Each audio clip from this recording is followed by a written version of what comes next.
Pastor John, what balance or boundaries should we have regarding our friendships with non-Christians? We have to find the line between ignoring two seemingly opposite commands. One is do not be deceived. Bad company ruins good morals. 1 Corinthians 15:33. Or your boasting is not good. Do you not know a little leaven leavens the whole lump? Paul is talking about tolerating people in the church that you should excommunicate. Now on the other side, whoever walks with the wise becomes wise. But the companion of fools will suffer harm, Proverbs 13. Blessed is the man who walks not in the counsel of the wicked, stands not in the way of sinners, sits not in the seats of scoffers. So you got all these commands and wisdom proverbs on the one side that say, watch out.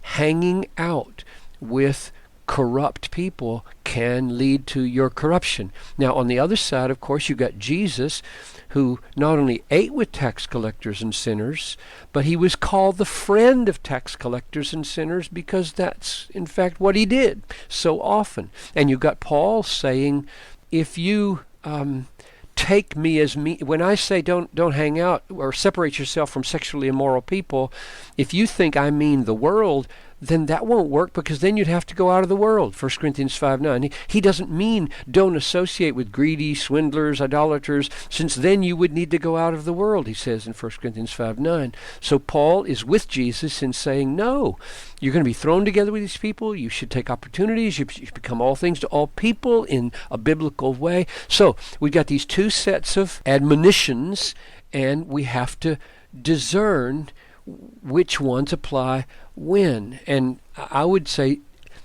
ask these two questions. Which way is the transforming influence flowing? When you're with someone, are they being transformed? Are you being transformed? Are you being drawn to minimize the value of holiness? Are your standards being compromised? Are you being made callous and hard towards things in movies, say, or on television, or in language that you weren't once hard to but sensitive to? So that's the first question. And the second question is, are we loving these people for their sake?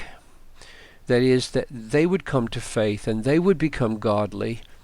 Or do we really love them because we love what they enjoy and really just like being with them in their worldliness?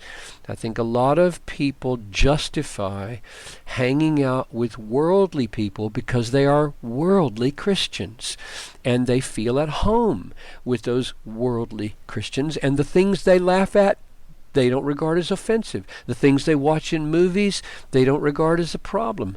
The language they use, they don't think it's a big deal. The way they spend their time, that's the way they'd like to spend their time, which really shows that they're not loving these people with a Christ-like love that's ready to die, to change their behavior and change their patterns. They're just conforming to them and calling it love.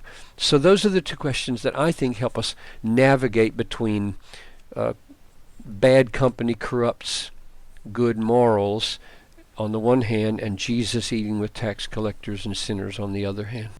Thank you, Pastor John, and thank you for listening to this podcast. Please email your questions to us at askpastorjohn@desiringgod.org. At desiringgod.org, you'll find thousands of other free resources from John Piper. I'm your host, Tony Reinke. Thanks for listening.